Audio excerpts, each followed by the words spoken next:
महाराष्ट्र विद्यार्थी सहाय्यक मंडळ केंद्र क्रमांक 6233 यामार्फत मी सर्वांचे सहर्ष स्वागत करते। आज आपण इथे PSY 216 मी आणि माझे वर्तन या पुस्तकामधील पुस्तक तिसरं प्रेरणा व भावना या सुरुवात करणार आहोत। त्यातला घटक पहिला आहे प्रेरणेचे स्वरूप।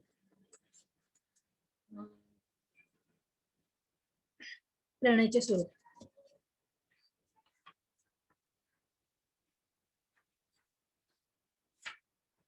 प्रेरणेची व्याख्या आपण सर्वप्रथम पाहूयात।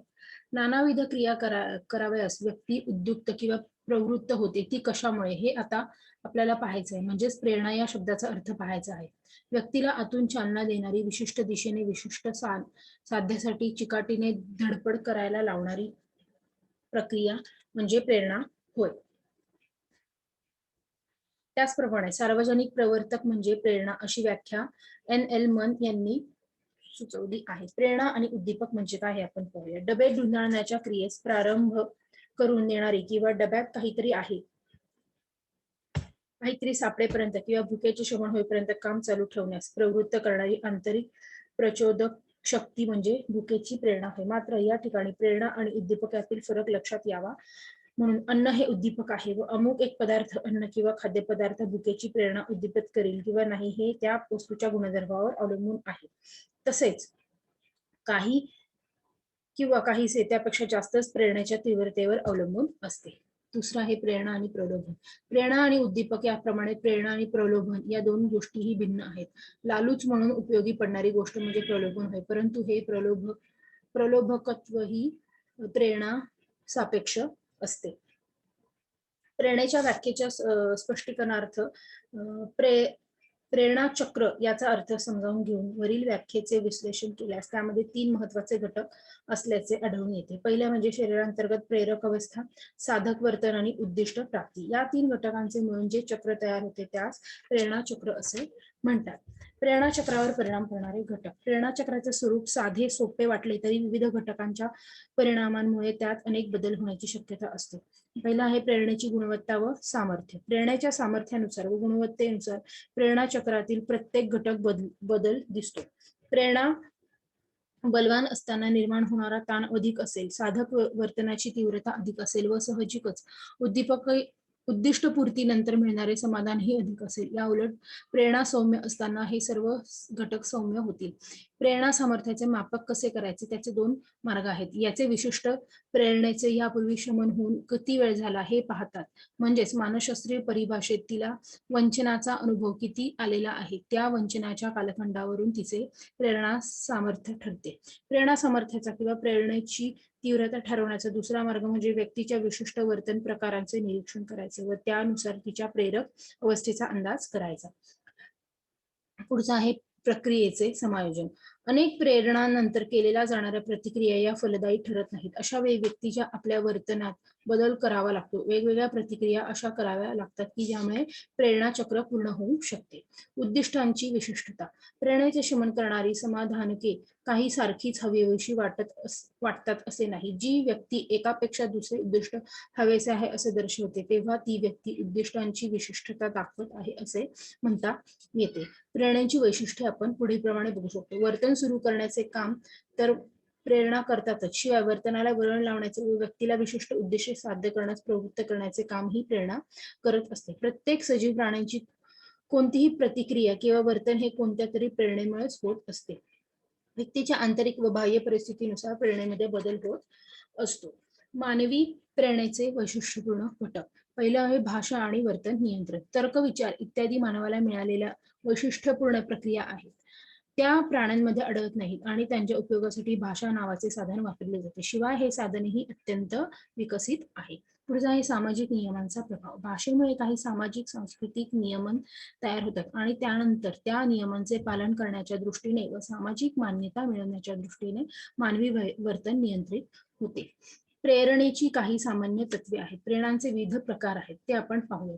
पहिला आहे प्रेरणा व भावना। प्रेरणा व भावना यांच्यात परस्परांशी अत्यंत जवळचा संबंध आहे, त्या एकमेकांशी अत्यंत निगडीत आहे। वर्तनामुळे भावना व भावनिक वर्तनेमुळे प्रेरणा निर्माण झालेली अनेकदा दिसते। प्रेरणा व भावना यांच्यातील साम्य। जशी शरीरांतर्गत परिस्थिती किंवा असमतोल व्यक्तीला सक्रिय बनवते तशीच भावना ही व्यक्तीला सक्रिय बनवते. प्रेरणांमुळे जशी शरीरातील उद्दीपन स्थिती कार्य प्रवृत्त होते तशीच भावनांमुळेही होते. प्रेरणा व भावना यांच्यातील फरक. एखाद्या प्रेरणापूर्तीनंतर ही ठराविक काळानंतर तीच प्रेरणा पुन्हा निर्माण होते तशी भावना होत नाही. प्रेरणा पूर्ण झाली की तिचे शमन होते. मात्र काही भावनिक अवस्था सतत प्रवर्तक असतात. भावना व निवर्तन यांचा संबंध. भावना जेव्हा प्रेरकाचे काम करते तेव्हा तिचा निवर्तनाशी संबंध प्रेरणेसारखाच असतो. कार्यित स्वायत्तता. मूलभूत प्रेरक अवस्था संतुलित आल्यावर सुद्धा त्या प्रेरणेला केलेल्या प्रतिक्रिया चालूच राहतात. अशा वेळी त्या प्रक्रियेला प्रेरणा बनते. यालाच कार्यिक स्वायत्तता असे म्हणतात. प्रेरणा फारच कमी किंवा फारच जास्त असेल तर व्यक्तीचे निवर्तन तितकेसे चांगले होत नाही. मात्र मध्यमापेक्षा काहीसे जास्त प्रेरणा असताना निवर्तक उत्तम प्रतीचे होते. प्रेरणेच्या उपपत्ती. प्रेरणेचे स्पष्टीकरण देण्याचे प्रयत्न अनेक उपपत्तीकारांनी केले आहे. त्यातूनच अनेक प्रारूपे उदयास आली. काही शास्त्रज्ञांना असे वाटते की प्रेरणा ही जैविक शारीरिक कारणांमुळे निर्माण होते आणि त्यांनी अशा स्वरूपाचे स्पष्टीकरण ही दिली की जी कनिष्ठ प्राण्यांच्या वर्तनाबाबत अधिक उपयुक्त ठरतात. अशा प्रारूपांना प्राणी प्रारूपे असे म्हणतात. प्राणी प्रारूप. सजीव सृष्टीबाबत ज्ञान देण्यास चार्ल्स डार्विनच्या उत्क्रांतीवादाने खूपच मदत केली आहे. प्लेटो व अरिस्टॉटल सारख्या ग्रीक तत्ववेत्यांनी मानवी व मानवेतर वर्तनातील फरक जो काळजीपूर्वक सांगितला होता त्यावरही डार्विनने आघात केला. ग्रीक तत्वज्ञानांच्या मते ज्ञान व इच्छा ही मानवासाठीची प्रमुख प्रेरके आहेत. प्राणी प्रारूपावरील टीका. या प्रारूपानुसार मानवी वर्तनात यांत्रिकता आणि प्राणी सदृश्यता सहज प्रवृत्तीने निर्माण केली आहे. या उपपत्तीकारांनी परस्परांशी स्पर्धा करून सहज प्रवृत्तीच्या लांबलचक मोठ्या याद्या जरूर तयार केल्या, परंतु त्यातून त्यांचा केवळ छंद दिसतो. अध्ययन, तार्किक विचार, ध्येय प्राप्ती इत्यादी क्लिष्ट मानवी वर्तनाचे स्पष्टीकरण या प्रारूपातून मिळत नाही. यंत्र प्रारूप. वर्तनवादी मानसशास्त्रज्ञांनी असे प्रतिपादन केले की प्रेरणेसह सर्व प्रकारचे मानवी वर्तन हे अध्ययन तत्वाच्या आधारे स्पष्ट करता येईल. या उपपत्तीच्या प्रेरणत्वाच्या मते पूर्वीचे अध्ययन हा प्रेरणेचा मुख्य स्रोत आहे. आपण केलेल्या प्रतिक्रियांना मिळणारे यश किंवा अपयश यामुळे व्यक्तीला समजते की कोणत्या प्रतिक्रियांचे काय परिणाम होतात. यंत्र प्रारूपावरील टीका. अध्ययनाच्या उपपत्तींनी मानवी वर्तन समजण्यास जरी बरीच मदत केली असली तरी टीकाकारांनी त्यांना फारच साध्या आणि सोप्या प्राण्यांच्या वर्तनाचे स्पष्टीकरण देण्यासही अयोग्य असे म्हटले आहे. पॅव्हलॉव, वॉटसन, स्किनर या सर्वांच्या अध्ययन उपपत्तीवर काही ना काही आक्षेप आहेतच. मनोविश्लेषणात्मक प्रारूप. मनोविश्लेषणात्मक प्रारूप हे सिग्मंड फ्राईड यांनी मांडलेले आहे. मनोविश्लेषणात्मक प्रारूपावरील टीका. हे प्रारूप अत्यंत अशास्त्रीय म्हणून यावर टीका झाली आहे. आराम खुर्चीत बसून केवळ काही व्यक्तींचा अभ्यास करून आपल्याला सार्वत्रिक तत्व सापडण्याचा हे उपपत्तीकारांना आव आणतात असेही म्हटले जाते. अबोध प्रक्रियांना त्यांनी अवास्तव महत्व दिले आहे आणि व्यक्तीच्या विकासास व समाधानास कारणीभूत होणाऱ्या खऱ्या बोधप्रेरणांचे महत्व फारच कमी केले गेले आहे. मानवतावादी प्रारूप. हे प्रारूप मुख्यतः अब्राहम मॅस्लोने सांगितलेल्या प्रेरणांच्या वर्चस्व श्रेणीवर आधारित आहे. मनोविश्लेषणात्मक व वर्तनवाद हे बाह्यता जरी एकमेकांपासून भिन्न दिसले तरी त्यांच्यात काही मर्यादा समान आहेत. दोन्हींपैकी कोणतेही प्रारूप हे सामान्य माणसाच्या वर्तनाच्या विश्लेषणावर व निरीक्षणावर आधारित नाही. या दोन्ही उपपत्तीने प्रेरणांचे सर्व प्रकार केवळ दोन मूलभूत संकल्पनांमध्ये मांडलेले दिसते. पहिलं म्हणजे मानवी वर्तनावर कितीही विविधता असली तरी मानवी प्रेरणेत नाही आणि मानवी प्रेरणा अस्तित्वात नाही आणि असल्या तरी केवळ शारीरिक प्रेरणांमधूनच त्या निर्माण होतात. मॅस्लोची प्रेरणांची वर्चस्व श्रेणी. मॅस्लोची काहीशी तक्रार अशी की त्यांच्या आधीच्या उपपत्तीकारांनी मानवी वर्तनाची केवळ एक बाजू रंगवली व ती सुद्धा काळी वाईट बाजू रंगवली. त्याने स्वतः चित्राची दुसरी बाजू मांडलेली आहे. मॅस्लोच्या वर्चस्व श्रेणीतील पहिल्या पातळीवर शारीरिक गरजा असतात. मानवाचे अगदी प्राथमिक घटक आहे. यामुळे सर्व शारीरिक मोहना अस्तित्व संघर्ष प्रेरणा म्हणजे तहान, भूक, झोप इत्यादी अंतर्भाव होतो. मानवतावादी प्रारूपावरून टीका. सर्वसाधारण मानवाबद्दल अति आशावाद बाळगण्याबद्दल मानवतावादी उपपत्तीवर टीका झाली आहे. माणसातील उपजत पणावर मानवतावादी खूपच विश्वास टाकतात. थोडक्यात असे म्हणता येईल की मानवतावादी प्रारूपे असे आग्रहपूर्ण मांडले की मनुष्य ही काही बहुविध व्यवस्था नाही, परंतु अनेक आंशिक कार्य करणारी एकसूत्री व्यवस्था आहे. आता आपण इथे घटक दुसरा प्रेरणांचे वर्गीकरण अभ्यासूया. त्यातला पहिला आहे अनर्जित प्रेरणा. ज्या प्रेरणांच्या निर्मितीसाठी अध्ययनाची किंवा अनुभवांची काहीही आवश्यकता नसते त्यांना अनर्जित प्रेरणा असे म्हणतात. काही महत्वाच्या जैविक प्रेरणा पुढील प्रमाणे आहेत. पहिली आहे भूक किंवा क्षुधा. शरीराचे व्यवहार उत्तम रीतीने होण्याकरिता क्षुधा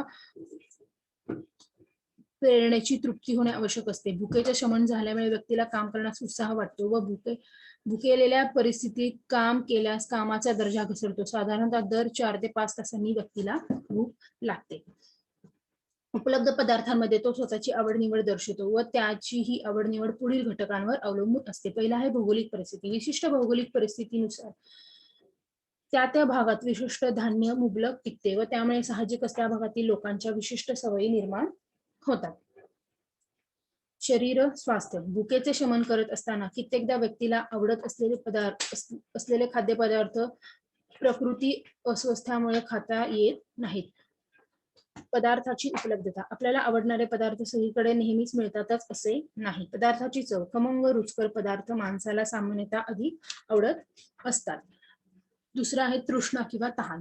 क्षुधा किंवा आणि तृष्णा या दोन्ही प्रेरणा बहुधा एकाच वेळी कार्यप्रवण होतात. काही प्रसंगी खूप जोराची भूक लागली असता आपण पाणी पिऊन भूक शमवितो. त्याप्रमाणे भूक शमवित असताना आपल्याला पाण्याची गरज असते. व्यक्ती दर 3-4 तासांनी पाणी पित असते. पुढचा आहे आराम आणि निद्रा. मनुष्य जागेपणी सतत काही ना काही शारीरिक किंवा मानसिक क्रिया करत असतो. त्याला थकवा येतो. शरीराची झीज भरून येणे, थकलेल्या एकेका अवयवास विश्रांती देणे, शरीरात साठलेल्या विषारी द्रव्यांचा निचरा होणे या सर्व आवश्यक गोष्टी विश्रांती व निद्रा यामुळे साध्य होत असतात. पुढचा आहे उत्सर्जन क्रिया. लघवी करणे व शौचाला जाणे या उत्सर्जन क्रिया आहेत. शरीर स्वास्थ्यासाठी या आवश्यक मूलभूत क्रिया आहेत. आपण सेवन केलेल्या अन्न पाण्याचा काही भाग निरुपयोगी झाल्याने शरीराबाहेर टाकून देण्याची जरुरी असते. पुढचं आहे तापमान आणि वायू संतुलन. मनुष्य हा उष्णरक्ती प्राणी आहे. वातावरणातील तापमानाचे किंचितदा त्याच्या शरीरावर परिणाम होतात, परंतु तसा विपरीत परिणाम होऊ नये यासाठी व्यक्ती सतत काळजी घेते. शारीरिक समस्थितीमुळे उष्णता आणि थंडी ही वेदने विशिष्ट मर्यादित राहतात. पुढचा आहे अस्तित्व संघर्ष किंवा जीवन संघर्ष प्रेरणा. वरील सर्व अनर्जित प्रेरणांना अस्तित्व संघर्ष किंवा जीवन संघर्ष प्रेरणा असे म्हणतात, कारण व्यक्ती जिवंत राहण्यासाठी त्या प्रेरणांची पूर्ती होणे आवश्यक असते. पुढचा आहे प्रतिक्रियांची विविधता. अस्तित्व संघर्ष प्रेरणांची पूर्ती करणे आवश्यक असते, परंतु कशा प्रकारे समाधान केले जाते ते व्यक्ती परत्वे व कालपरत्वे बदलते. पुढचा आहे शारीरिक समस्थिती. अनर्जित प्रेरणांचे शमन करण्यासाठी वापरल्या जाणाऱ्या बहुतांशी शारीरिक प्रक्रिया या आपोआपच घडणाऱ्या असतात. शरीरांतर्गत समतोल राखण्याच्या प्रयत्नात शरीर स्वतःवर नियंत्रण ठेवणे समतोलालाच शारीरिक समस्थिती असे म्हणतात. पुढचा आहे शारीरिक प्रेरणांचे बलाबल. प्रेरणा मापनाचे प्रयोग मानसशास्त्रज्ञांनी उंदीर, मांजरे इत्यादी प्राण्यांवर केले आहे. तसे करणे पुढील 3 कारणांसाठी सोपे असते. प्राणी हा संस्कृतीच्या प्रभावामुळे मुक्त असतो. प्रयोगाच्या गरजेनुसार प्राण्यांच्या जीवनचक्रात पूर्णतः नियंत्रण ठेवता येते. वाटेल तितके प्राणी प्रयोगासाठी वापरता येतात. प्रेरणा मापनाच्या किंवा प्रेरणांचे बलाबल ठरवण्याच्या 3 पद्धती आहेत. त्या अशा स्पर्धा पद्धत, अवरोध पद्धत आणि अध्ययन पद्धत. पुढचं आपण बघूयात अर्जित प्रेरणा. अर्जित प्रेरणेमध्ये विशिष्ट उद्दिष्ट साध्य करण्यासाठी आवश्यक असलेली वर्तन प्रकारांची मालिका ही व्यक्तीने अनुभवातून अध्ययनातून शिकलेली असते, किंबहुना त्या उद्दिष्टांचे मूल्य हे सुद्धा व्यक्तीने शिकलेले असते. या भागात आपणास मानवाच्या संदर्भात 3 अर्जित प्रेरणांचा अभ्यास करूया. पहिला आहे उपलब्धी, प्रभुत्व आणि तिसरा आहे संबंधन. पहिले आपण बघूया उपलब्धी प्रेरणा. उपलब्धी प्रेरणा ही एक अशी अर्जित प्रेरणा आहे की तिच्याबरोबर सर्वात जास्त प्रमाणात संशोधन झालेले आहे. मॅकलेलँडच्या मते प्रत्येक व्यक्तीमध्ये उपलब्धी प्रेरणेची पातळी भिन्न भिन्न आढळते आणि परिणामतः दिलेल्या विशिष्ट कामासाठी निवर्तनाची पातळीही भिन्न राहते. उपलब्धी प्रेरणा उच्च असणाऱ्या व्यक्तीमध्ये कोणत्याही कामाला सुरुवात करण्याची तसेच नवीन प्रकारे करण्याची व त्यासाठी धोका पत्करण्याची क्षमता असते आणि त्यामुळेच त्यांचे निर्वर्तन उत्कृष्ट प्रकारचे होते. पुढचा आहे लिंग भिन्नता व उपलब्धी प्रेरणा. बरेचसे अभ्यास हे पुरुषांवर केले गेले आहे व ही प्रेरणा पुरुषांमध्येच असते, स्त्रियांमध्ये नसतेच असेही पारंपरिकपणे मानले गेलेले आहे. पुढचा आहे वर्चस्व प्रेरणा आणि प्रभुत्व प्रेरणा. प्रभुत्व प्रेरणा विकास बरेचदा व्यक्तीच्या बालपणाच्या शिकवणीवर अवलंबून असते. आईवडिलांनी मुलांना इतरांबरोबर स्पर्धा करायला लावून प्रत्येक बाबतीत इतर मुलांपेक्षा नैपुण्य संपादन करण्यास शिकवले तर अशा मुलांमध्ये ही प्रेरणा प्रकर्षाने आढळून येते. पुढचा आहे संबंधनाची प्रेरणा. कोणी आपली काळजी घ्यावी, आपल्यावर प्रेम करावे, आपल्याला मान द्यावा, आपल्याशी आपुलकीने वागावे असे आपल्याला संबंधनाच्या प्रेरणेमुळे वाटत असते. पुढचा आहे संबंधता व ताण. शॅक्टरने एका अभ्यासात भीती वाटणे व संबंधतेची प्रेरणा यांचा संबंध तपासला. महाविद्यालय विद्यार्थ्यांना सांगितले गेले की त्यांना तीव्र व दुःखद विद्युत धक्का दिला जाईल. प्रयोजकाने त्यांना सांगितले की हा विद्युत धक्का वाट पाहण्याच्या काळात त्या एकट्या वाट पाहू शकतात किंवा त्यांच्यासाठी ही विद्युत धक्क्यांची वाट पाहणाऱ्यांना सतत वाट पाहू शकतात. अर्थातच यामुळे काय झालं की विद्यार्थ्यांपैकी केवळ 1 ते 3% इतरांच्या सहवासाची गरज भासली, मात्र इतर जणांना त्याची गरज भासली नाही. पुढचा आहे सहकारांची सहाय्य प्रवृत्ती. डॉक्टराला असे आढळले की ज्या प्रयोक्त्यांना तशा प्रकारच्या ताणाच्या परिस्थितीत जेव्हा जायचे होते तेव्हाच त्यांनी इतरांच्या सोबत थांबण्याचे मान्य केले आणि ताणांचे स्वरूप जेव्हा प्रयोक्त्याला लज्जास्पद किंवा अपमानास्पद अनुभवांची भीती घातली गेली तेव्हा संबंधांनी प्रेरणा वाढली नाही तर ती कमी झाल्याचे दिसून येते. पुढचे आहे उपयोजन. सारांश. विविध अभ्यासावरून असे लक्षात येते की काही व्यक्तींच्या बाबतीत इतरांच्या सहवासामुळे ताणांचे परिणाम कमी होतील, परंतु त्या विशिष्ट व्यक्तीचा स्वभाव, इतरांचा स्वभाव आणि ताणांचे स्वरूप याही गोष्टी ध्यानात येणे आवश्यक आहे. पुढचा आहे संमिश्र प्रेरणा. मानसशास्त्रज्ञांच्या असे लक्षात आले आहे की काही प्रेरणांमध्ये अर्जित व अनर्जित प्रेरणांचे गुणधर्म संयुक्त स्वरूपात असतात व म्हणूनच त्यांनी प्रेरणांचा तिसरा घटक हा संमिश्र प्रेरणा असा केलेला आहे. त्यामध्ये पहिला आहे लैंगिक प्रेरणा. लैंगिक प्रेरणा हे संमिश्र प्रेरणेचे उत्तम उदाहरण आहे. लैंगिक विकासाचे व लैंगिक प्रतिक्रियेचे काही पैलू हे शारीरिक विकासासाठी निश्चित होतात. मातृत्व प्रेरणा ही दुसरी संमिश्र प्रेरणा आहे. लैंगिक प्रेरणेप्रमाणेच ही ग्रंथीच्या अंतःस्रावाशी संबंधित असते. प्रसूतीनंतर स्त्रीच्या मस्तिष्क ग्रंथीतील प्रोलॅक्टिन नावाचा स्त्राव स्त्रवू लागतो. त्यामुळे स्तनातील दुग्धग्रंथी उद्दीपित होऊन नवजाताला दुधाचा पुरवठा होत असतो. उद्दीपन प्रेरणा. एखाद्या व्यक्तीला वेदन किंवा संवेदन हालचालींच्या कोणत्या प्रकारची व पातळीची गरज असते त्यावरून तिची उद्दीपनाची प्रेरणा ठरते. व्यक्तीला अतिउद्दीपनामुळे थकवा, कंटाळा येतो व काही काळ मध्ये उद्दीपन विरहित शांत परिस्थितीत तिला राहावेसे वाटते, हे खरे आहे. पुढचा आहे संपर्कातून सुख. शारीरिक संपर्काची गरज आणि त्या संपर्कातील सुख जन्मापासून सुरू होते व मृत्यूपर्यंत राहते. ज्या अर्भकांना अन्न, पाणी, निवारा दिला जातो परंतु उचलून घेण्यापासून किंवा स्पर्शापासून वंचित ठेवले जाते त्यांना भावनिक व शारीरिक विकास मागे पडत असतो. आता आपण घटक तिसरा अभ्यासूया, उच्च प्रेरणा. प्रथमतः आपण उच्च प्रेरणेची वैशिष्ट्ये बघूया. अन्वेषण व स्पर्धा या दोन्ही प्रेरणा मूलभूत प्रेरणांमध्ये ही येतात व उच्च प्रेरणांमध्येही येतात. हे वाचल्यावर साहजिकच वाचकाला संभ्रम पडतो की एखादी प्रेरणा उच्च प्रेरणा या गटात मोडली आहे हे ओळखावे कसे. या ठिकाणी अब्राहम मॅक्सलेनीचे मांडलेले मत विचारात घेऊन त्यांच्या मते मानसिक जीवनात 2 प्रकारच्या प्रेरणा सक्रिय असतात. एक म्हणजे कमतरतेची किंवा अपूर्तेची प्रेरणा आणि दुसरी आहे वाढीची प्रेरणा. आपण आता पुढे विविध उच्च प्रेरणा कुठल्या आहेत ते पाहूया. मॅस्लो व इतर काही शास्त्रज्ञांच्या मते उच्च प्रेरणा या गटातही अनेक प्रेरणा दिसून येतात. अशा काही प्रेरणा म्हणजे सत्याची कास धरणे, सौंदर्याचा स्वाद घेणे, चांगुलपणा, आध्यात्मिक जागृती इत्यादी आहेत. सत्याची कास धरणे म्हणजे व्यक्तीपाशी जे आहे गुण, दोष, सौंदर्य, कुरूपता, स्वव्यंगता, अव्यंगता इत्यादी ती वस्तुस्थिती प्रांजळपणे जाणून घेणे व ती मान्य करणे होय. सौंदर्य, रसास्वाद. सर्वोच्च उच्च प्रेरणा ह्या वाढीच्या प्रेरणा आहेत हे आपण पाहिले. विशिष्ट वातावरणाच्या अभावात जर एखादी गरज निर्माण झाली तर ती कमतरतेची प्रेरणा होय. पुढचा आहे चांगुलपणा. विविध उच्च प्रेरणांची जर तपासणी केली तर असे लक्षात येईल की वरील दृष्टिकोन सर्वच प्रेरणेच्या बाबतीत लागू पडतो. चांगुलपणा हा आणखी एक असाच गुणधर्म आहे की जो व्यक्तीच्या बाहेर कुठे सापडत नाही तर तो व्यक्तीमध्येच असतो. आध्यात्मिक जागृती. शेवटी आध्यात्मिक जागृतीची उच्च प्रेरणा ही त्याच्या जीवनात अशाच प्रकारे चपखल बसते. याही ठिकाणी आध्यात्मिक असण्याचा अधिक संबंध असतो. आत्मवास्तविकता. स्वतःच्या सुप्त समता व विशेष गुण यांचा अधिकाधिक उपयोग करून स्वसमृद्ध करण्याच्या अंतर्गत प्रवृत्तीला आत्मवास्तविकीकरण असे म्हणतात. पुढचं आहे अत्युच्च अनुभव. व्यक्तीच्या जीवनातील भावनिक उच्च क्षणांचे वर्णन करण्यासाठी मॅस्लोने अत्युच्च अनुभव असा शब्द तयार केला. बऱ्याच वर्षात न पाहिलेल्या जुन्या मित्राला किंवा मैत्रिणीला पाहताच होणारा आनंद हा उच्च कोटीचा आणि म्हणजेच अत्युच्च अनुभवाचे हे उदाहरण आहे असे आपण म्हणू शकतो. आता पुढचा घटक आपण अभ्यासूया संघर्ष स्वरूप आणि समायोजन. संघर्षाचे स्रोत कोणते कोणते आहेत ते पाहूयात. कुटुंब. बालकाच्या सामाजिकीकरणाच्या प्रक्रियेत समन्वयक, शिक्षक, जवळचे नातेवाईक व इतर अनेक घटकांचा कार्यानुभव असला तरी खरा महत्वाचा कार्यभाव त्याच्या कुटुंबाचाच असतो. आई वडिलांचे विसंगत वर्तन. मुलांचे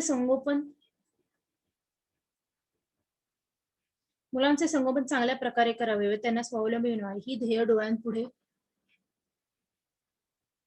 ठेवून पालक आपली भूमिका बजावत असतात. मूल्य व वर्तन यांच्यातील विसंगती. सामाजिकीकरणाच्या प्रक्रियेत लहान बालकांना जीवन मूल्य शिकवण्याचे ही कार्य प्रामुख्याने होत असते. महत्वाकांक्षा व संधी.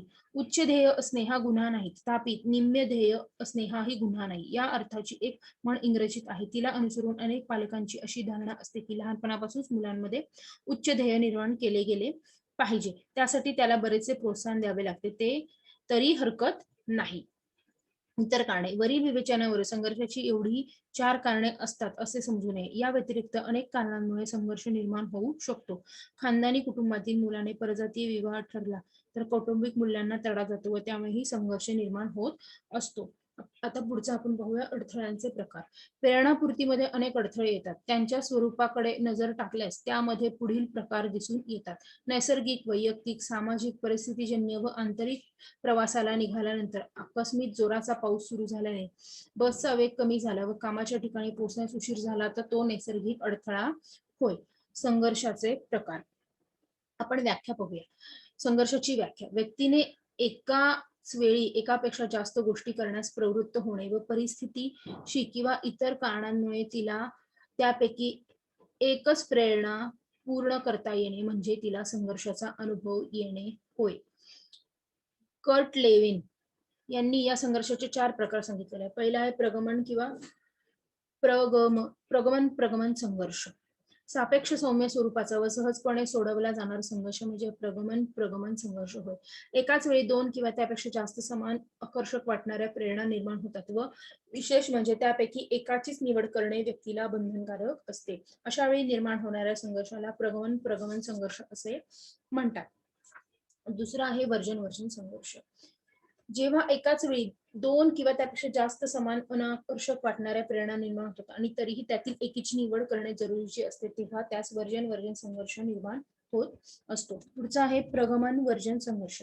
वरील 2 प्रकारांपेक्षा या संघर्ष प्रकाराचे वेगळेपण असे की या ठिकाणी एकच प्रेरणा निर्माण झालेली असते परंतु तिची पूर्ती करणे व्यक्तीला काही बाबतीत हवेसे वाटते तर काही बाबतीत नकोसे वाटते. त्याला प्रगमन वर्जन संघर्ष असे म्हणतात. पुढचा आहे द्विधा प्रगमन वर्जन संघर्ष.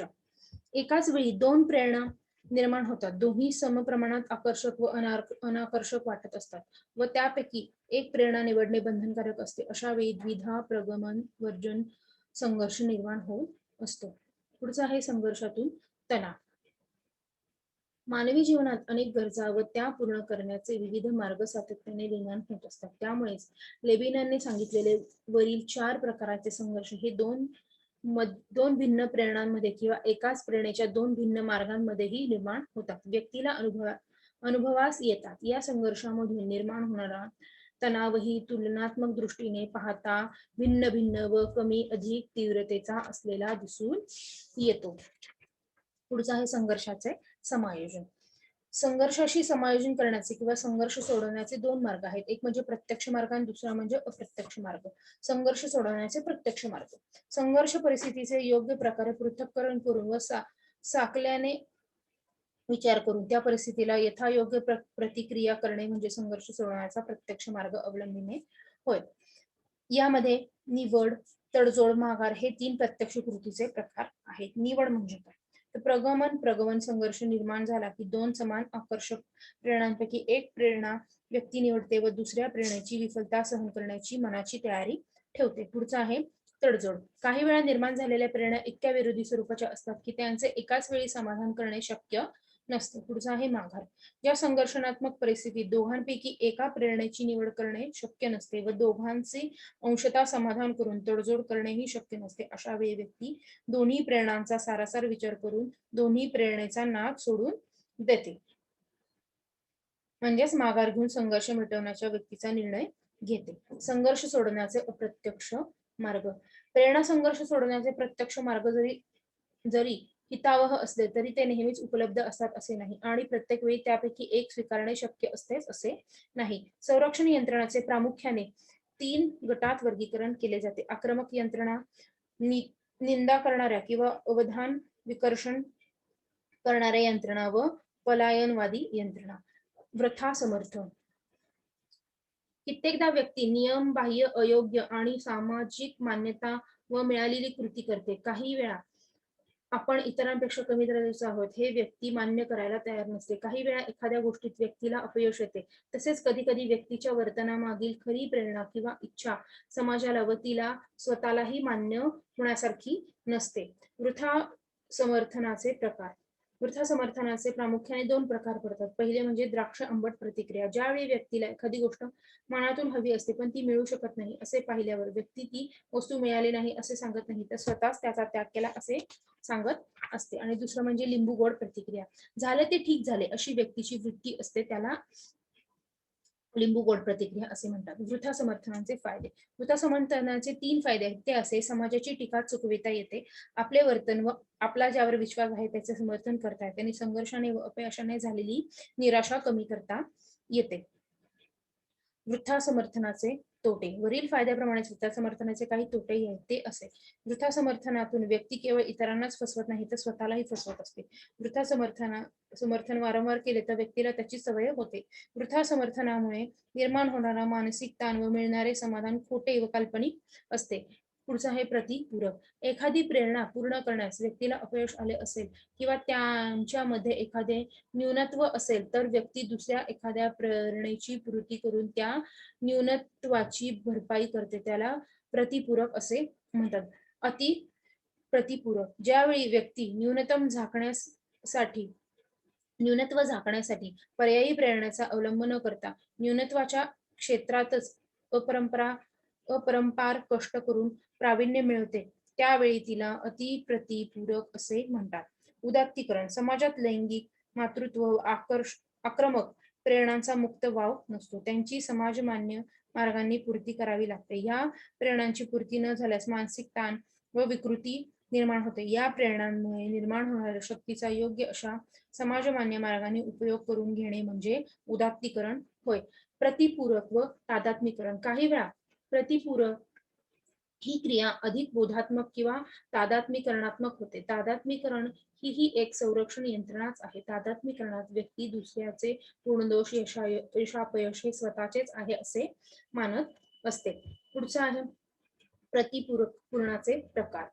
प्रतिपूरण हे प्रत्यक्ष किंवा अप्रत्यक्ष तसेच इष्ट किंवा अनिष्ट असू शकते. परीक्षेत नापास झालेल्या किंवा कमी गुण मिळालेल्या विद्यार्थ्याचे भरपूर अभ्यास करून त्याच विषयात प्रथम श्रेणीत मिळाले तर ते प्रत्यक्ष व इष्ट प्रतिपूरक होय. पुढचा आहे परागमन. सामान्यतः वयानुसार व्यक्तीची शारीरिक वाढ होते तसाच मानसिक विकासही होतो. परंतु ज्यावेळी व्यक्ती वयाला अनुरूप पद्धतीने समस्या सोडवू शकत नाही तेव्हा ती मागील यशस्वी मार्गांचाच अवलंब करते तेव्हा परागमन यंत्रणा घडून आली असे म्हणता येते. पुढचा आहे निरोधन व दमन. प्रत्येक व्यक्तीला आयुष्यात दुःखद प्रसंग, निराशा, अपयश यांचा अनुभव येत असतो. त्यामुळे तिला मानसिक वेदना होतात. या वेदना दीर्घकाळ टिकल्या तर व्यक्तीच्या दैनंदिन व्यवहारात, वागणुकीवर परिणाम होण्याची शक्यता मोठ्या प्रमाणावरती असते.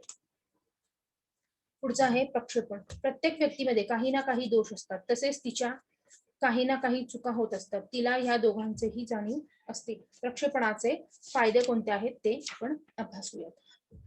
माफक उपयोजन करण्याचे 2 फायदे आहेत. एक म्हणजे आपल्या चुका व दोषांमुळे येणारा मानसिक ताण व अस्वस्थता आपण कमी करू शकतो आणि स्वतःतील दोष समजून घेतले तर ते सुधारण्यास संधी मिळत असते. प्रक्षेपणाचे तोटे. सततच प्रक्षेपण करण्यामुळे आपली काही चूक होत आहे व ती सुधारणे आवश्यक आहे असे व्यक्तीला वाटत नाही. म्हणजेच व्यक्ती स्वतःबद्दल भ्रामक कल्पना करून घेऊ लागते. तसेच प्रक्षेपणाच्या अतिरेकामुळे स्थिर व्योमोह ही गंभीर स्वरूपाची मानसिक विकृती होण्याची शक्यता असते. पुढचं आहे दिवा स्वप्न. आपल्या इच्छा प्रेरणा अमर्याद असतात व त्या पूर्ण करण्याचे मार्ग मात्र मर्यादित असतात. त्यामुळे काही इच्छा अतृप्त राहणे अपरिहार्य असते. दिवा स्वप्नांचे फायदे. व्यक्तीची मानसिक तणावापासून काही काळ तरी सुटका होते. काही काळ तरी अतृप्त इच्छा पूर्ण केल्याचे तिला समाधान मिळते. दिवा स्वप्नांचे तोटे. दिवा स्वप्नांचा उपयोग मर्यादेपलीकडे केला गेला तर ती व्यक्ती विकृत होत आहे असे समजावे. वास्तवता व काल्पनिकता यातील भेद व्यक्तीला जाणवत आला नाही तर व्यक्तीमध्ये विचारभ्रम किंवा भ्रांती निर्माण होण्याची शक्यता असते. पुढचा हे दिवा स्वप्नांचे प्रकार. विधायक दिवा स्वप्न व विघातक दिवा स्वप्न. विधायक दिवा स्वप्न कठीण समस्या सोडवण्याचे मार्ग मिळू शकतात आणि दिवा स्वप्नातून बाहेर पडल्यावर त्या मार्गाने जोरकस प्रयत्न केल्यास उद्दिष्ट गाठणे सहज शक्य होत असते. पुढचा आहे भाव विस्थापन. जेव्हा व्यक्तीच्या मनात निर्माण झालेली भावना किंवा प्रेरणा तिला संबंधित व्यक्ती किंवा वस्तूबद्दल व्यक्त करता येत नाही तेव्हा व्यक्ती तीच भावना किंवा प्रेरणा परिस्थितीशी संबंधित नसलेल्या व्यक्ती किंवा वस्तूबाबत व्यक्त करते. याला भाव विस्थापन असे म्हणतात. स्वसंरक्षण यंत्रणाची योग्यता. स्वसंरक्षण यंत्रणाचे गुणधर्म. सिगमंड फ्राइड या मनोविश्लेषण तज्ञाने संरक्षण यंत्रणाचे 3 गुणधर्म प्रतिपादन केले आहेत. पहिलं म्हणजे संरक्षण यंत्रणा अबोध असतात. संरक्षण यंत्रणेमुळे चिंतेपासून बचाव होतो आणि संरक्षण यंत्रणांचा वापर केल्याने आत्मवंचना होत असते. स्वसंरक्षण यंत्रणाचे फायदे. स्वसंरक्षण यंत्रणा मूलतः चांगल्या किंवा वाईट असे म्हणता येत नाही. दैनंदिन जीवनातील लहान मोठ्या अडचणींमध्ये आपण सगळे या यंत्रणेचा वापर करत असतो.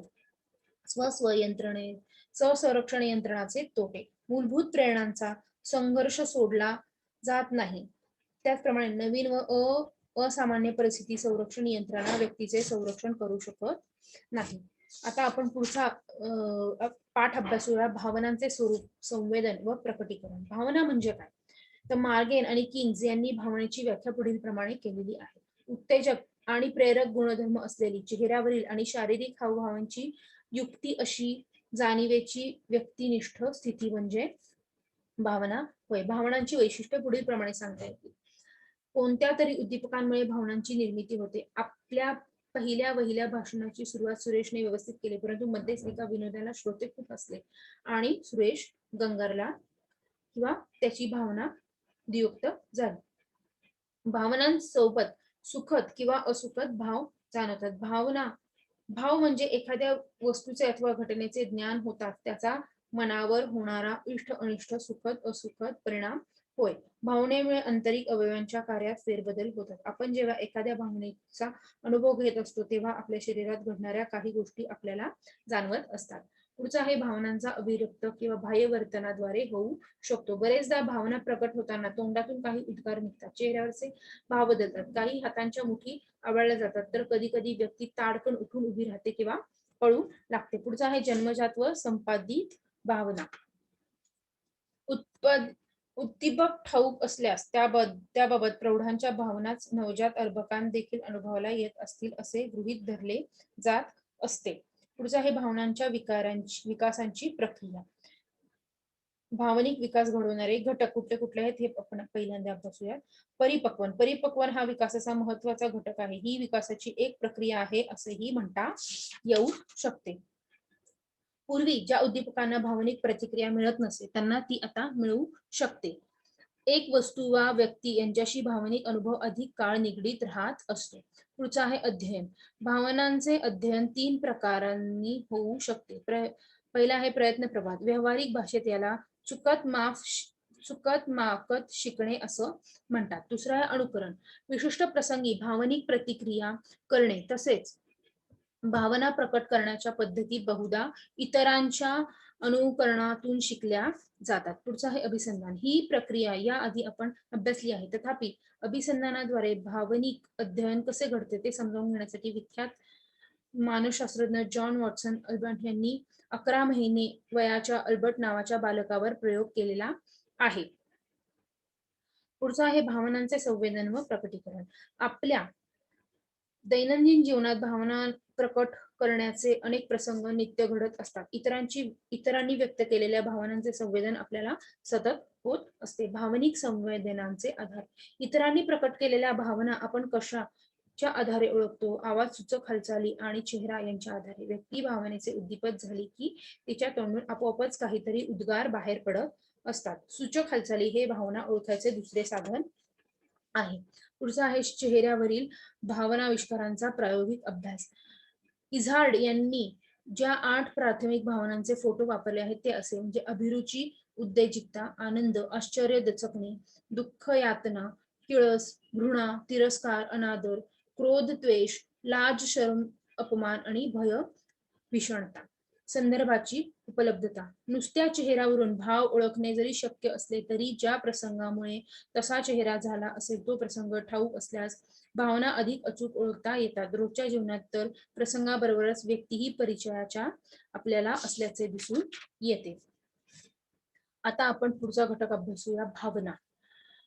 पहिला आहे आनंद आणि हर्ष. आनंद निर्मितीची कारणे वयानुसार बदलत जात असतात. लहान मुलांना शारीरिक स्वास्थ्यामधूनही आनंद मिळत असतो. तसेच पोटोबा भरल्यानंतरही त्यांचे घुमणे, बोलणे, बडबडणे, शारीरिक हालचाली यामधून आनंद व हर्ष यांचा अनुभव येत असतो. प्रतिक्रियांची बाजू तपासली तर असे दिसते की त्यातही एक सूत्र आहे.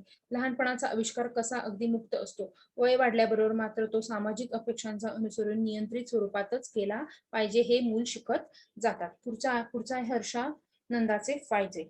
व्यक्तिगत समायोजन. आनंदाचा शारीरिक स्थितीवर फार चांगला परिणाम होतो. हर्ष व्यक्त करण्याने स्नायूंचा आराम मिळतो. आनंदी मूल प्रयत्नांची पराकाष्ठा करण्यास प्रेरित होते. आनंदी चेहरा अधिक आकर्षक वाटतो. सामाजिक समायोजन. एखाद्या लोहचुंबकाप्रमाणे आनंद इतरांना आकर्षून घेतो. आनंदी मुले खेळात पुढाकार जास्त घेतात. आनंदी मुलांची इतरांवर चांगली छाप पडलेली दिसून येते. पुढचा आहे भीती. एखादी परिस्थिती जर शारीरिक दृष्ट्या धोकादायक वाटली, स्वास्थ्याच्या आपल्या एकूण कल्पनेला तडा देणारी वाटली किंवा तिच्यामुळे वैफल्य निर्माण होण्याची शक्यता जाणवली तर भीतीची भावना निर्माण होत असते. पुढचा आहे भयगंड किंवा वृथा भय, फोबिया. भीतीच्या एका विशिष्ट प्रकाराला भयगंड असे म्हणतात. भयगंडेची उदाहरणं खाली पुढीलप्रमाणे बघू शकतो. एक म्हणजे उंच जागा, मोकळ्या जागा, बंदिस्त जागा, रक्त, गर्दी, वादळ, पाणी, पाहणे, पक्षी असे अनेक भीतीचे उदाहरणे असू शकतात. भीतीच्या प्रतिक्रिया व परिणाम. फार पूर्वीच्या काळी भीतीची भावना ही मानवाला बहुधा जीवसंहारक ठरत नसावी. भीती ही प्रसंगी संकटातून बाहेर पाडण्यासाठी शक्ती कशी देते याचे उत्तम उदाहरण म्हणजे आग किंवा पूर यांसारखी नैसर्गिक आपत्ती असं आपल्याला म्हणता येऊ शकते. पुढचं आहे चिंता. चिंता हे भीतीचेच एक विशेष रूप आहे. भीतीला एखादे विशिष्ट कारण असते आणि नेमके कारण नसणारी भीती म्हणजे चिंता होय. स्वाभाविक किंवा विकृत चिंता. वरील विवेचनावरून आपल्याला असे दिसून येते की स्वाभाविक चिंता आणि विकृती यांच्यात 2 महत्वाचे फरक आहेत. स्वाभाविक चिंतेला नेमके कारण असते व व्यक्तीला ते ठाऊक असते. याउलट विकृत चिंतेचे खरे कारण बरेचदा अबोध असते आणि आपल्या चिंता तीव्रतेचीही व्यक्तीला जाणीव नसते. स्वाभाविक चिंता विशिष्ट परिस्थितीपुरतीच टिकते. विकृत चिंता दीर्घकाळ टिकते आणि तिचे विषय सतत बदलत राहतात. पुढचा आहे क्रोध आणि द्वेष. क्रोध, वैफल्य, अपमान, धमक्या अशा कारणांमुळे बरेचदा क्रोध किंवा द्वेष भावना निर्माण होते. इतर भावनांच्या तुलनेत क्रोधाचे प्रमाण खूप जास्त असते. द्वेष किंवा शत्रुत्व भावना हे क्रोधाचेच एक रूप आहे. जेव्हा एखादी व्यक्ती वारंवार आपल्या अपयशाचे किंवा अपमानाचे किंवा अप्रिय तुलनेचे कारण ठरते, तेव्हा तिच्याबाबत द्वेषाची भावना जागृत होत असते. पुढचा आहे उदासीनता. एखाद्या प्रेरणेची परिपूर्ती न होणे हे सर्वच असुखद भावनांचे मूळ कारण असते. परंतु जेव्हा अनेक प्रेरणा अतृप्त राहतात, तेव्हा उदासीनता दाटून येण्याची शक्यता असते. पुढचा आहे अध्यात्म साधनाची उदासीनता. वर सांगितलेल्या सर्वसामान्य माणसाची उदासीनता आणि भारतीय अध्यात्मनामध्ये सांगितलेल्या साधकाला आवश्यक असणारी उदासीन वृत्ती यामध्ये मात्र जमीन आसमानाचा फरक असल्याचे दिसून येते. खरं तर ही एक विधायक एकाग्रतेची अवस्था असते. उदासीनतेचे परिणाम. बहुतेक व्यक्तीच्या वाट्याला कधी ना कधी उदासीनता येतच असली तरी ती काही फार काळ टिकत नाही. कारण बरेचदा परिस्थितीमध्ये अपेक्षित असे बदल होतात किंवा कोणाला तरी मदतीचा हात पुढे येतो. पुढचा आहे शोक. पुन्हा प्रिय व्यक्तीच्या वियोगामुळे होणाऱ्या दुःखाला आपण शोक असे म्हणतो. शोक व उदासीन या भावनांमधील फरक. उदासीन व्यक्तीला ज्याप्रमाणे तिचा आनंद नष्ट झाल्यासारखे वाटते, त्याप्रमाणे प्रिय व्यक्तीच्या वियोगामुळे शोकाकुळ व्यक्तीला देखील वाटते. शोकाकुल व्यक्तीला इतर सर्वजण भावनिक आधार देतात. शोकाची तीव्रता मुक्तपणे रडल्यामुळे झपाट्याने कमी होते. शोकाचे परिणाम. वय कोणतेही असले तरी शोकाचे परिणाम हानिकारकच असल्याचे दिसून येते. आता पुढचा घटक आपण अभ्यासूया. भावनांचे जैविक अधिष्ठान, मेंदू व स्वायत्त मज्जासंस्थेचा सहयोग. पहिला आहे स्वायत्त मज्जासंस्थेचा भावनेतील कार्यभाव. आपली सर्वसाधारण समजूत अशी असते की मेंदू हाच आपल्या वर्तनाचे नियंत्रण करतो. ही समजूत खोटी नाही. तथापि मेंदू हा सर्व शरीरभर पसरलेल्या मज्जासंस्थेच्या केंद्रवर्ती असा एक भाग आहे. त्यामध्ये मस्तकामधील यंत्रणा म्हणजे अग्रमेंदू, त्याच्या खालील मज्जास्कंधांची यंत्रणा आणि मानेपासून ते थेट कमरेपर्यंत मणक्यांच्या आत असलेल्या दोरीसारखा मज्जारज्जू यांचा समावेश होतो. उपरोक्त मज्जारज्जूला प्रत्येक मणक्यापाशी एक डावीकडे आणि एक उजवीकडे असे 2 फाटे फुटतात. हे फाटे किंवा शाखा आणि त्यांच्या असंख्य उपशाखा यांचे जाळे सर्व शरीरभर पसरलेले असते. ही यंत्रणा केंद्रवर्ती यंत्रणेच्या अवतीभोवती पसरलेली म्हणून तिला परिसरी मज्जासंस्था असे म्हणतात. ही यंत्रणा दोन मुख्य कामे करतात. सर्व ज्ञानेंद्रियांकडून तसेच शरीरातील सर्व अवयवांकडून मिळणारे संदेश मज्जारज्जूद्वारे अग्रमेंदूकडे पाठवणे आणि मेंदूकडील येणारी आदेश त्या अवयवांकडे पोहोचून विशिष्ट क्रिया घडवून आणण्यास हातभार लावणे होय. पुढचा आहे परानुकंपी यंत्रणा. आपण ज्यावेळी शांत व स्वस्थ असतो त्यावेळी ही यंत्रणा कार्यरत असते. सहानुकंपी यंत्रणेमुळे सुरू झालेली आंतरिक बदल भावनेचा उद्दीपक असे तोवर टिकतात आणि उद्दीपक नाहीसा झाला म्हणजे परानुकंपी यंत्रणेमुळे आपण पुन्हा मूळ पदावर येतो, म्हणजे शांत आणि स्वस्थ होतो. पुढचा आहे भावनाजन्य शारीरिक प्रक्रियेची आकृती बंध. आणीबाणी प्रतिक्रिया. क्रोध आणि भीतीमुळे घडून येणारे आंतरिक बदल धोकादायक आणि धमकावणाऱ्या परिस्थितीला तोंड देण्यासाठी आपल्या शरीराला मदत करतात. म्हणूनच या सर्व प्रतिक्रियांच्या आकृतीस आणीबाणी प्रतिक्रिया असे म्हणतात. पुढचा आहे शिथिलता प्रतिक्रिया. आणीबाणीच्या अगदी उलट स्वरूपाची प्रतिक्रिया म्हणजे शिथिलतेची. आपण अगदी शांत, स्वस्थ किंवा ध्यानमग्न असताना ज्या अंतर्क्रिया प्रक्रिया घडतात त्यांच्यामध्ये सहानुकंपी यंत्रणेची आणि कायिक मज्जासंस्थेची क्रियाशीलता खूप कमी झालेली असल्याचे दिसून येते. पुढचा आहे मेंदूचा भावनेतील कार्यभाग.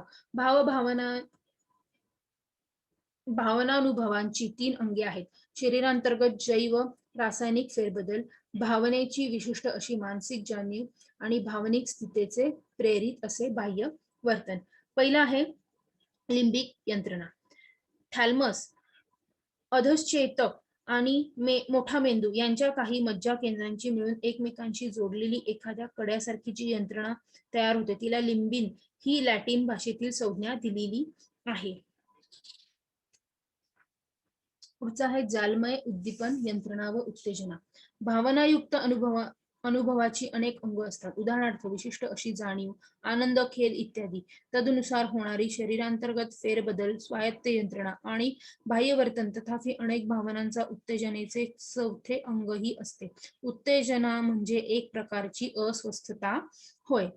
ही उत्तेजना व मेंदूमधील विद्युत क्रिया यांच्याशी परस्पर संबंध असतो. मज्जा लहरी.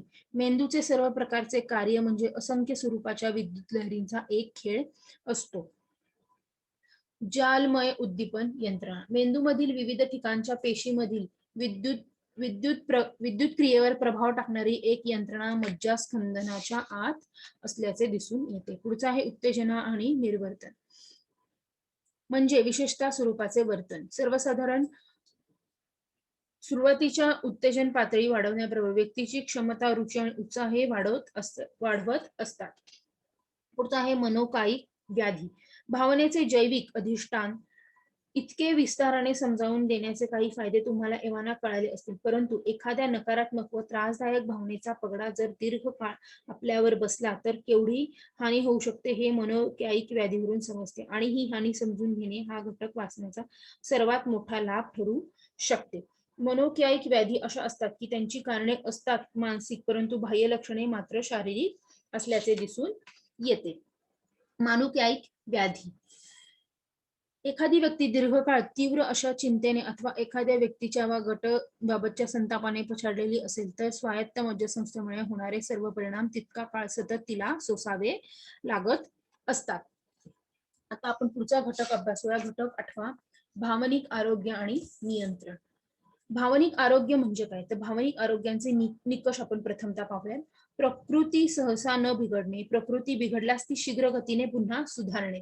शारीरिक आरोग्य उत्तम राहण्यासाठी 2 गोष्टी कराव्या लागतात. एक म्हणजे आरोग्य बिघडणाऱ्या गोष्टीपासून दूर राहणे आणि दुसरी गोष्ट म्हणजे आरोग्याला पोषक गोष्टी सातत्याने करीतच राहणे होय.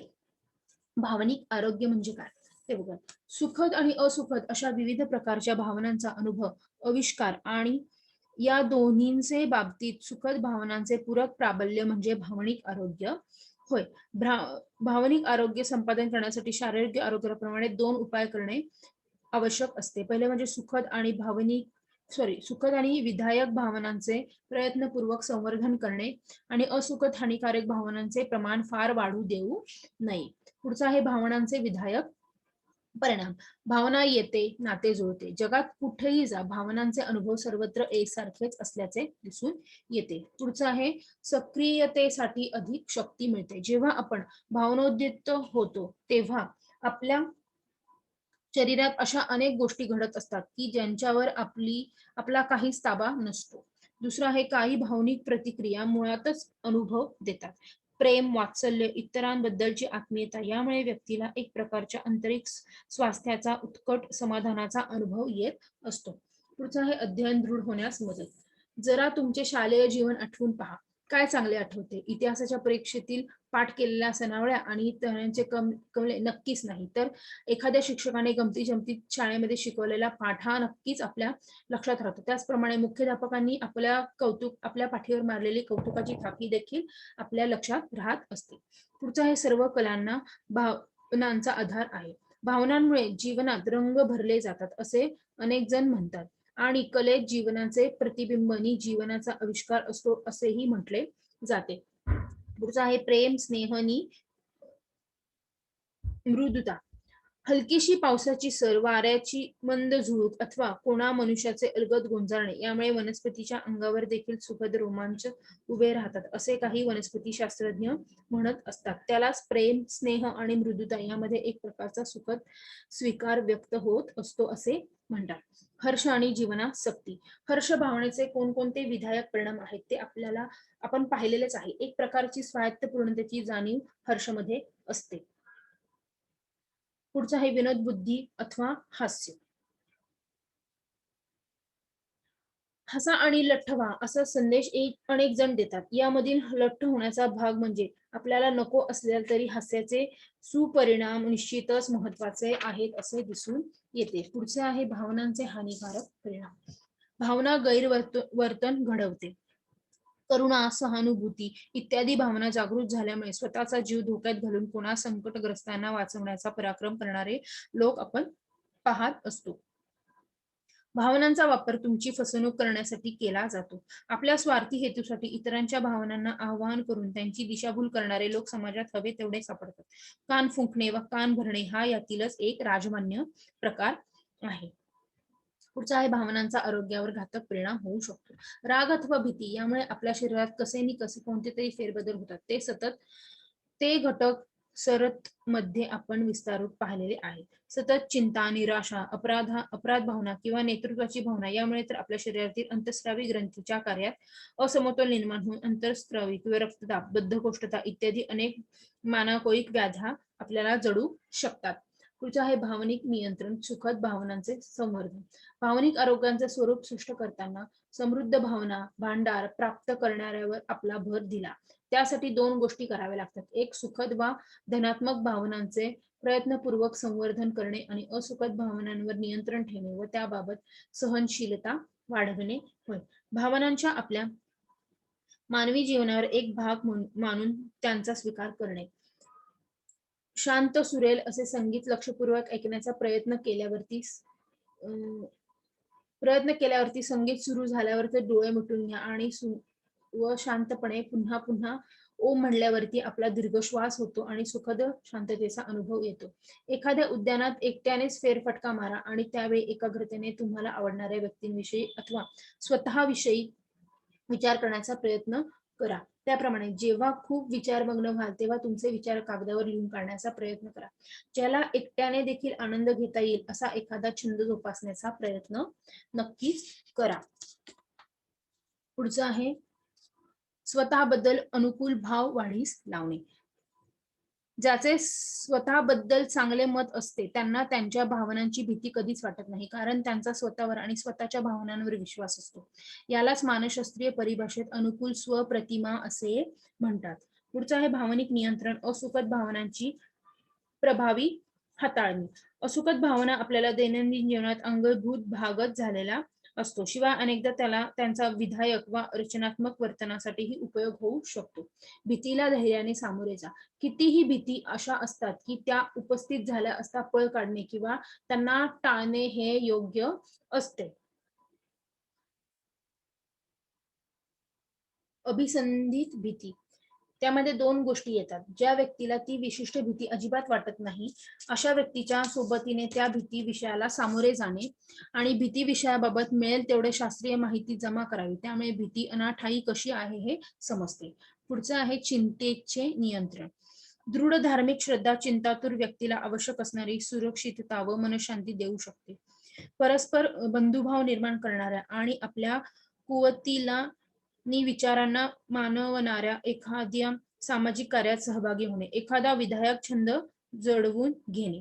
भावनिक प्रगल्भता अथवा परिपक्वता. भावनिक दृष्ट्या प्रगल्भ किंवा परिपक्व कोणाला म्हणता येईल? जी व्यक्ती हानिकारक भावनांपासून मुक्त आहे, जी अर्थपूर्ण संपन्न जीवन जगू शकते आणि जिचा सहवास इतरांना आनंददायक वाटतो, ती व्यक्ती भावनिक दृष्ट्या प्रगल्भ आहे असे म्हणता येईल. अनिष्ट भावनिक प्रतिक्रियांची सवय नसणे. क्वचितच कधी तुमच्याकडून थोडे विक्षिप्त भावनिक वर्तन घडले तर उगाचच फारच शर्मिंदे व्हायचे कारण नाही. मनुष्य प्रमादशील असतोच, मात्र त्याने स्वतःला सावरून घेत राहिले म्हणजे झाले. इष्ट भावनिक प्रतिक्रिया करता येणे. ज्याप्रमाणे काही परिस्थितीमध्ये भावना व्यक्त न करणे इष्ट असते, त्याप्रमाणे काही वेळा त्या व्यक्त करणे ही आवश्यक असते. स्वतःच्या भावनांची जाण असणे, याचा अर्थ आपली भावना अनिवार्य होत असेल, ती अयोग्य आविष्कारांकडे झुलत असेल तर ते ओळखता येणे आवश्यक असते.